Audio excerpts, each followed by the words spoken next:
was told to present this topic, strategies of improving vascular access outcomes. And we have a mixture of audience. So I was now, undecided what to do, put a lot of studies or get into hands-on, what do you do when you have a patient whose vascular access is an issue? So I thought, hands-on, interactive kind of a session would be more interesting and more sticking to the brains. You're all tired of all those huge studies, which sometimes I think doesn't make sense to me. So vascular access is a mainstay. It's a backbone for dialysis. If you don't have vascular access, you can't do dialysis. And we unfortunately only have 3 types of vascular access. We have the arteriovenous fistulas, arteriovenous grafts, central venous catheters, either tunneled or temporary. So, why do you do arteriovenous fistulas? You want a big vein. You want an arterialized vein so that you can take blood from there, clean it up, and put it back, right? So, and I said, this is a lifeline for a patient. And if it goes, it is shown that the mortality increases if you don't have a good vascular access. And if you get it right the first time, then your patient's mortality, morbidity decreases, right? Just imagine, just vascular access can cause, inadequate vascular access problems can cause mortality. So what's our main aim as doctors? To reduce mortality. And if we can get this right, we are reducing mortality at a big number. I was wondering why they call lifeline. I just got this photo. Is this why they call it a lifeline? I don't know if the patient falls. So Kedoki came in with new guidelines. The last guidelines were in 2006. The newer guidelines are in 2019. A little more update than what it was in 2006. They are almost 30 statements. Okay, so we'll go through each statement. No, I'm joking. We won't go through each statements. So I'll just say a few of them, and then you can go back and read them up. They're quite interesting, quite a lot of new things. So as I said, end-stage renal disease, patients with end-stage renal disease have to have a life plan and a vascular access choice. So when do you send these patients for a vascular access? Okay, we usually know patients when they reach the eGFR of around 15 to 20, and Kedoki actually recommends that. So progressive CKD and/or an eGFR of 15 to 20, they need to have a planned vascular access. And every time this vascular access plan should be reviewed with the patient and with the healthcare. Dialysis is not done by one person. It's a multidisciplinary business. So if you have a multidisciplinary team, it has again shown to have better outcomes with patients on dialysis. And then regular monitoring of these patients is also very important. So what is the best vascular access for your patient, right? Is it a CVC? Is it a fistula? Is it a graft? And again, so we'll go through this a few diagrams here. Unfortunately, I'll just point here. So these are patients pre-kidney replacement therapy and considered for hemodialysis. What do you look at? What is the likelihood of this patient to survive? Is the patient going to survive more than 1 year? Consider the age, the comorbidities, the functional status, the social support, and the patient's goals and preference by themselves. There's a lot of conservative management to these patients nowadays. Patients who are 85 years old, 80-year-olds. Unfortunately, in our units, private units, they still dialyze. But in the West, these patients have now gone into more of a palliative kind of. So if you don't think the patient is going to survive more than 1 year, then, so then if the patient is not going to survive more than 1 year, so you can either consider an AV graft or a central venous catheter, because these patients' fistulas are not going to mature and you'll have more trouble. You try putting fistulas in these patients, they won't mature, the patient won't like you, patient will spend a lot of money. So just go get a nice first time tunnel catheter, when you start your dialysis, don't start with temporaries, 1, 2, 3, and then go into tunnel. Just go tunnel first time. And then again, for these patients, if they're going to live a little more than 1 year, then you can consider graft, which has better, chances of being used than a fistula in these older patients. So, but if the survival is good, then obviously AV fistula is your choice, okay? So, and then go ahead and do AV fistula. And then you can always reassess these patients every time the patient comes to you, whether it's once in 3 months or something like that. If the status is improved, the patients, let me give an example. Patient had breast cancer. You don't know whether the patient's going to survive more than 1 year. You put a tunnel catheter. The patient was cured. Then you can go and do a fistula if that happens. This is what we see a lot. Okay, our patients have already been started with a CVC, right? Most of our patients in this country, let me say 80 to 90%, start with a CVC, unfortunately, because many of them are crash starts. Many of them lethargy. There's a huge topic again, why these patients don't start with fistulas, lethargy of nephrologists, not appropriate referral to a vascular surgeon to do the fistula. So let's say a patient was started with a CVC, and then you check if your AV access is appropriate. There's no central stenosis. There's potential, vessels. Then go ahead and do a fistula. But if you have all these other issues, which we usually have, you have already central stenosis. The veins are quite small. Then you can continue with your tunnel catheter. Again, reassess this every time the patient comes to you. So, the newer guidelines are not banning the tunnel catheters completely. That's an interesting thing. So, some patients will still require tunnel catheters. Some patients will do with the fistulas better, and some patients with the grafts better. So we have a lot of the time failing AV access. Most of our dialysis units here, vascular access is a big issue in this country. So patient using a CVC, yes, see if your AV access is appropriate and possible. Again, if you already have stenosis, anatomic barriers, potential, inappropriate access locations, and medically or surgically feasible. If it is, then go ahead and assess this patient if he's a good candidate of AV fistula. How do you assess that? Again, age, comorbidities, vessel suitability, vascular sites available, prior access failure, and future access sites and possibilities. If it is appropriate, then go ahead and get your fistula done.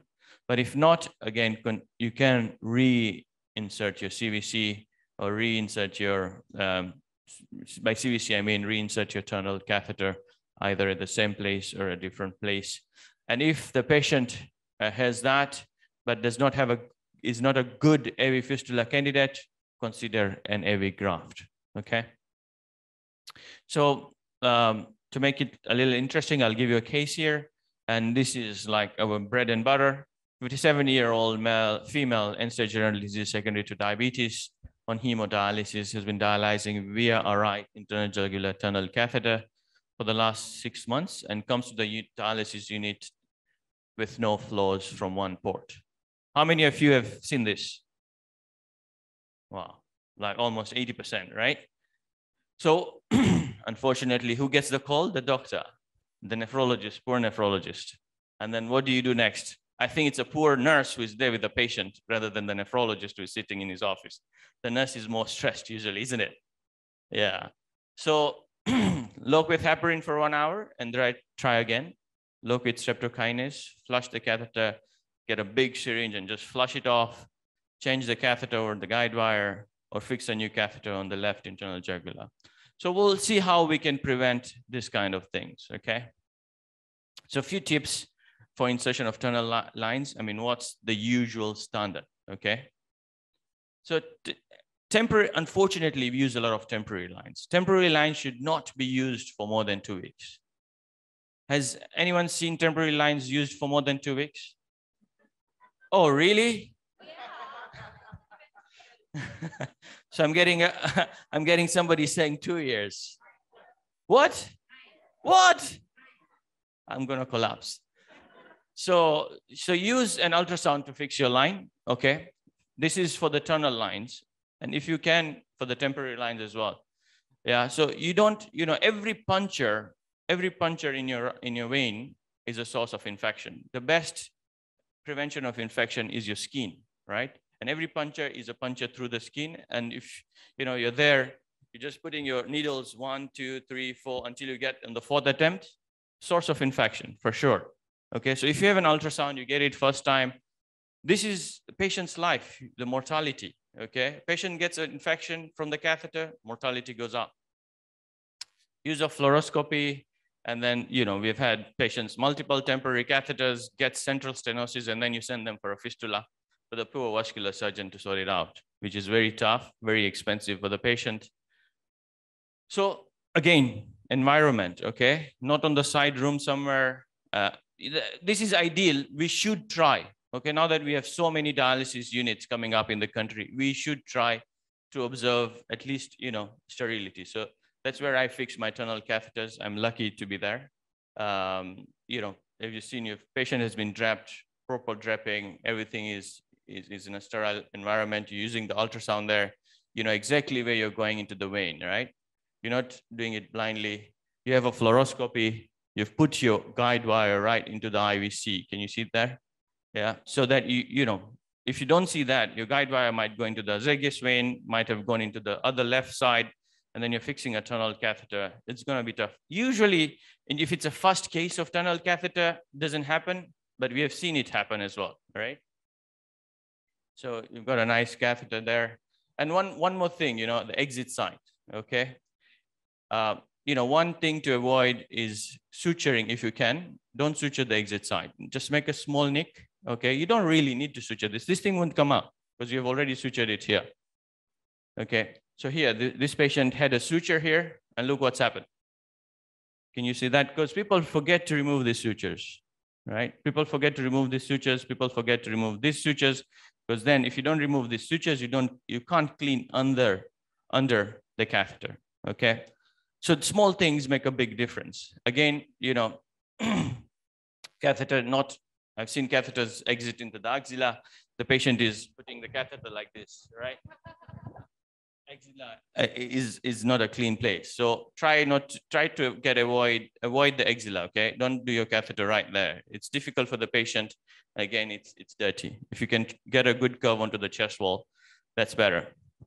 So this is how to access the catheter, and how to connect and disconnect. And I think this is a very good one for our nurses who do this every single day. Most of the nurses are quite expert in this.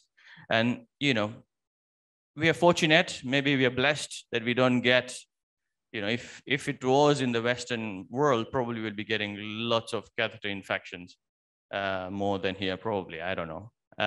So again, how do you access the CVC? You have to explain the procedure to the patient, turn the head of the opposite direction, hand hygiene, very important. Remove the gauze or tape securing the CVC, ensure that both the CVC are clamped, okay? And then place a sterile pad or towel under the CVC so that the limbs are on top of the pad. Perform hand hygiene, okay? Put on sterile gloves. So again, remove, the lock cap, clean the hub. That's also very important. You just don't go, all right, we're in a hurry. You're like many patients waiting. Without cleaning the hub, you go again and so ideally with chlorhexidine, okay, or povidone. And again, ensure that the disinfected hub does not touch non-sterile surfaces, okay? These small things make a big difference, okay? And I'm sure most of the nurses do these things they're much more expert than we are. And if anyone wants this, I can give it to them so that they can have a look. Again, how to disconnect. It's a way how you can disconnect the catheters in a more sterile way. So obviously they've compared mortality between AV fistula, AV graft, and central catheters. So who thinks central catheters are better than AV fistulas? Good. Who thinks AV fistulas are better than AV grafts? Excellent. So, they've shown it here. So, on this side of the chart, catheters favored, fistula favored, okay? And most of these studies actually favored fistulas on mortality. So they checked at mortality with AV fistula, AV graft versus CVC among patients. So almost, if you look at there, 40 to 50% higher mortalities with central catheters versus fistulas or grafts. So how do you get a good fistula? How do you get a good graft? What do you do? Okay. So physical examination is very important. When you've already got the fistula, regular physical examinations of that fistula or a graft, it's quite important. And we'll look at how you examine these fistulas. If you have any problems with these fistulas, refer them to your doctor, refer them to your vascular surgeon to help you out. So again, these are the latest guidelines, 2019, published in AJKD 2020. So again, a physical examination is quite important, and we have to pay a lot of attention now that we have our training programs as well. The East African Kidney Institute, our fellows, they have to get some training on how to examine these patients. Again, vascular mapping, quite important before you plan for a fistula. If you don't, map your vessels, if they're less than 2 millimeters, you go ahead and do your fistula. It doesn't mature. The patient's not going to like you, okay? Because we're already financially constrained, and if you lose any site of fistula, you're losing. My mentor, Professor Tushar, says you're losing real estate. Okay, you have real estate of your hands. If you lose any site, you lose that site. You go to the next site, the next site. So every time you lose an opportunity to get a good fistula. So I won't go through this. More of a, so what is a good fistula? Okay, during maturation, the rule of 6. I know everyone knows this. So when a fistula can be used within 6 weeks of creation, that's a good fistula. It's more than 6 millimeters in diameter. That's a good fistula. It is not deep. It is within 6 millimeters from the skin. That's a good fistula, and it can sustain at least 600 mils per minute of blood flow. That's a good fistula. And a fistula which has at least 6 inches of outflow vein. Now that's very difficult to get, 6 inches of outflow vein. Some patients get it. So if that's the case, then your needles are far apart. You have less recirculation. So that's a good fistula. So get you another case here. 65-year-old male, end-stage disease, again secondary to diabetes, on hemodialysis for 6 months. The dialysis nurse, regularly checks the fistula, and this time realizes there's no thrill. You tell the nurse to send the patient for an ultrasound, and the fistula is thrombosed. You get a call. What do you do? Any takers? What do you do?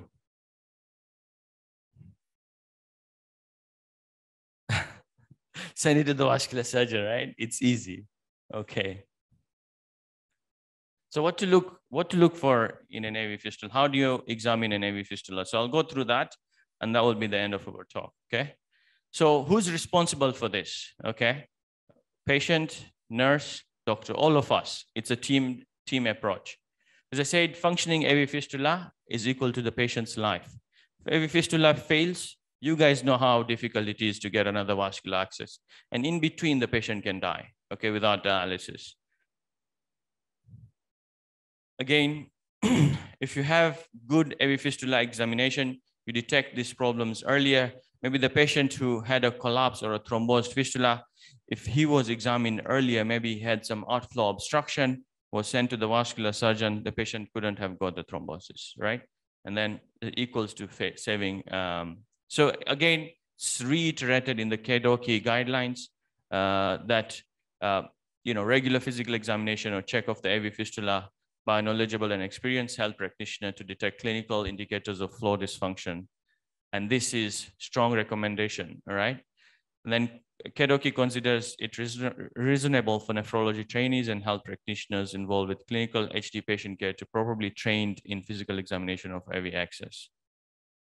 So what do you look at in these fistulas? I'll just go fast from this, and then we'll go and look at each and every detail, okay? So physical examination, you look at ipsilateral extremity edema, alterations in the pulse, if a pulse is weak or resistant pulse, difficult to compress, then you know there is some stenosis somewhere. Abnormal thrill, again, you know there's a stenosis somewhere. Abnormal bruit, stenosis, failure of the fistula to collapse, and you know excess collapse of venous segment upon arm elevation. So all these point out, we'll look at what they mean, okay? And then during dialysis, new difficulty with cannulation when previously it wasn't a problem, you know there's something going on in this fistula, you need to do something. If you aspirate clots, not very uncommon, right? Yeah, so inability to achieve the target dialysis flows, prolonged bleeding beyond usual. Again, this can be a sign of stenosis, and then unexplained decrease in delivery dialysis. Your KT/V goes down for more than 0.2 units, then you know there is a problem with your vascular access.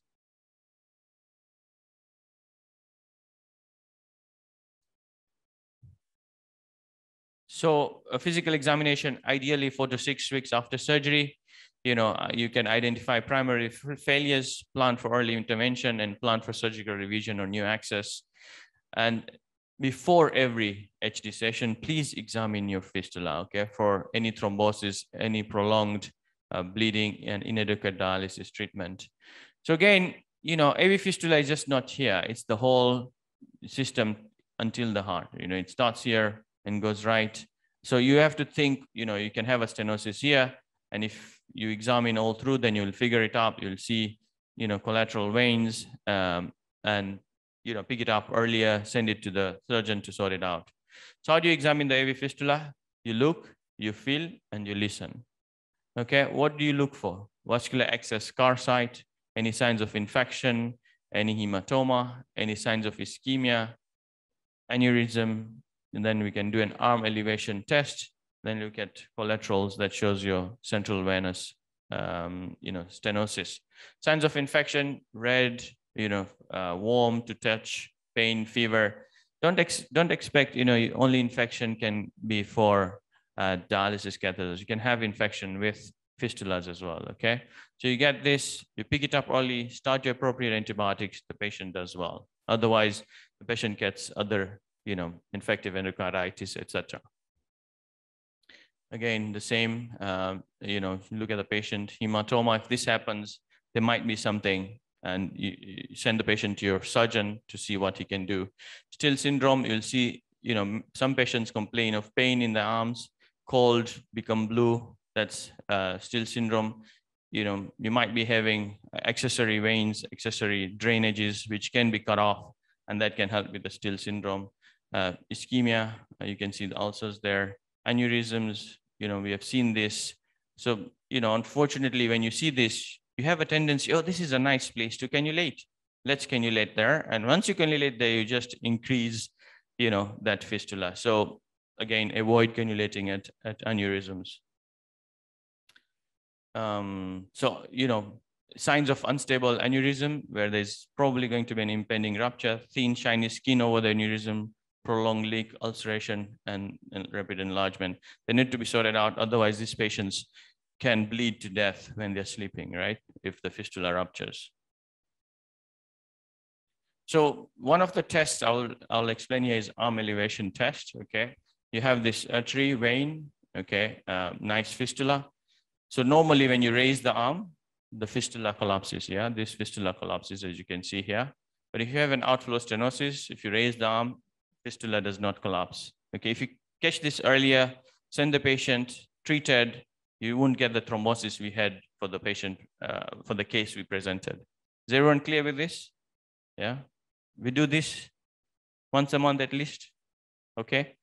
So central venous stenosis, you have seen this, we have seen a lot of this because of our vascular access issues, yeah? Patient has got number of subclavian catheters, temporary ones initially, then finally tunneled, and the patient ends up like this. And this is increasing your mortality. And then feel, right? We looked at feel. So feel, what do you feel for? To detect outflow or inflow problem, You look at your fistula pulse character, thrill, then we have a pulse augmentation test, and then sequential occlusion test, and then access versus non-access limb. You can examine both the limbs. So palpation, you have a nice compressible pulse there, and that's a nice fistula. But if you have like a really thumping pulse, then there's an outflow stenosis, or proximally, which is causing your pulse to be very hyperpulsatile, or what we call a water hammer pulse. So again, what about inflow stenosis? You have a very feeble and flat pulse, then you have problem with your inflow. Again, if you get this, send him to the surgeon or whoever did the fistula, sort it out early. Palpation, again, you look for your thrill, nice, continuous thrill. Again, if the thrill is not, if it's discontinuous or very weak, then you have an outflow stenosis. So I'll just go fast. So pulse augmentation, what is this? Okay, you have a nice fistula here, and when you press distally to the fistula, you have augmentation. Okay, this is normal. Okay, but if you have absence of this or absence of the thrill, then the pulse, the augmentation test, as you've seen, there is a problem with the inflow. Okay, so no pulse or augmentation, no thrill, there's inflow stenosis, right? So listen, what do you listen for? Brew is, again, both to tell you what inflow and outflow stenosis there is. So this, it's, as I said, it's a multidisciplinary approach, okay? You have to have a very cohesive team, the nephrologist, the nurse, the vascular surgeon. We're trying to have, things like vascular access clinics where you can do that more often. So unfortunately, we have a lot of lack of fistulas. And one of the thing is, it's like a vicious cycle, right? Your cannulation, you're scared of cannulation. The patient gets pain during cannulation, gets issues during cannulation, does not like the fistula, less fistulas in our dialysis populations, increased mortality. So it's a whole lack of fistula because of the skill of cannulation is not there because there are no fistulas to cannulate. So it's a whole, and I said it's a team's approach, okay, teamwork, patient-centered. Again, nurses should be more towards, they're seeing the patients every day. They should be looking out for these problems, and referring them to the appropriate nephrologist, right? Because they are the advocates of the patient. Thank you.